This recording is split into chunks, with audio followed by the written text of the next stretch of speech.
Hey folks, I'm best-selling author of The Power's Year, David McKnight. In today's video, you'll see part one of my conversation with certified financial planning professional Mark Bialik, in which we discuss the Dave Ramsey circle of poverty and how you can avoid it.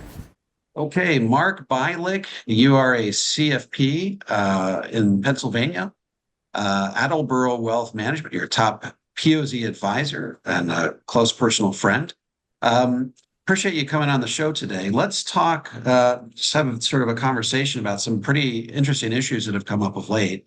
I'd like to start off right out of the hoop talking a little bit about Dave Ramsey. He was in the news recently for preaching 8% withdrawal rates. And when his co-host, George Camel, went on his own show and preached 4%, and said that that was really the sustainable max, the max sustainable withdrawal rate that one could draw down the retirement assets over a 30-year time frame.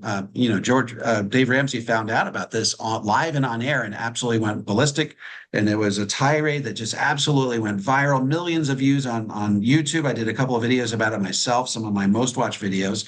What's if you're a certified financial planner, what reaction do you have to that whole explosion? Well, I actually caught the Dave Ramsey statement and then went on with his co-host through your videos, because I watch your videos all the time, Dave. So I picked up on that from that, and then I started following that string. I have to tell you, in my time, my 20 plus years in this industry now, and as a certified financial planner, I don't think I've ever heard anything more outrageous than Dave Ramsey's statement about an 8% withdrawal rate. I think it's dangerous. Especially for anybody, but especially for kind of his core group of listeners. I'm certain he has wealthy listeners, but that's really not his target market. He focuses on getting out of debt, and that was at least his base. But I'm sure I know for a fact, I know a Dave Ramsey disciple, and that's really what it is. He repeats his catchphrases, a fleece instead of a lease, and how bad cash value life insurance is. And he just won't, he's a very, very bright individual, but he's got these mantras almost stuck in his head that Dave puts out there. And while we can disagree about different paths to getting to places and different vehicles and the pros and cons of it, when you start talking about an 8% withdrawal rate just across the board, first of all, I think any withdrawal rate as a standard rule of thumb is bunk, complete bunk. It's a personalized withdrawal rate that you come to through a proper financial planning process. So if I have a bias in my business and in my way I work with my clients, it's that I'm a planner.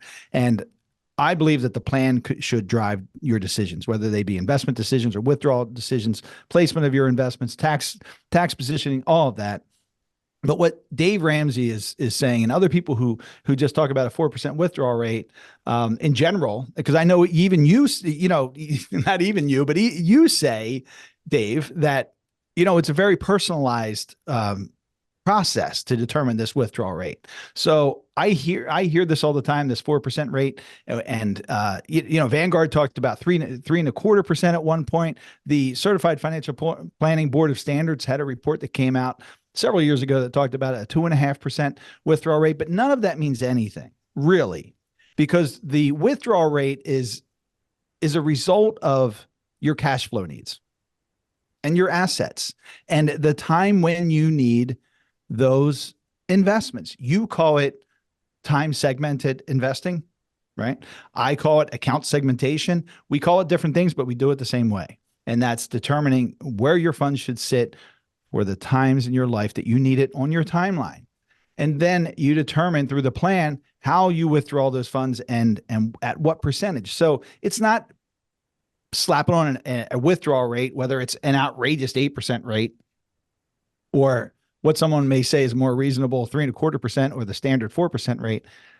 We have clients, and you've seen this, we've talked about it. People will come out and they'll have 7-8% in the beginning of their retirement, and then it'll ease down because people want to spend money. They want to go out and do things. I was talking to a fellow yesterday who wanted to buy a new Corvette, right? So that's a great thing to get excited about. And there's extra costs in those first few years of retirement for most people. So that drives up that withdrawal rate. And then it comes down. It's like it's a curve down, but then it comes back up for most people because of medical costs. So your withdrawal rate is certainly not a static rate. And again, the standard withdrawal rate, I just debunk.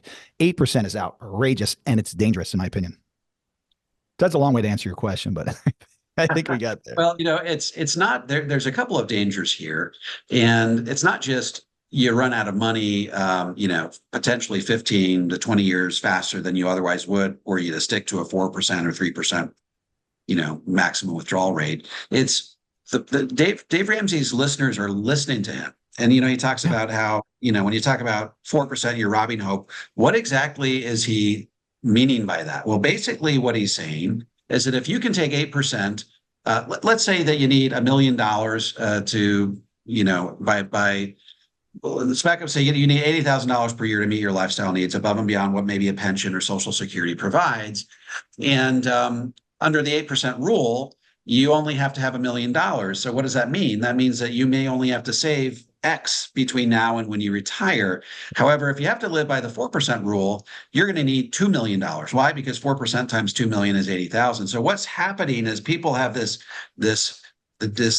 deflated understanding of what they need to save year in and year out to reach a given retirement objective. And so what Dave Ramsey's doing by preaching the 8% rule, not only is he forcing people to potentially run out of money years ahead of when they thought possible, but people are only saving half as much as they think they really need along the way. They're only shooting for $1 million instead of $2 million. And so that's why I think that I have what I call this Dave Ramsey wealth cycle.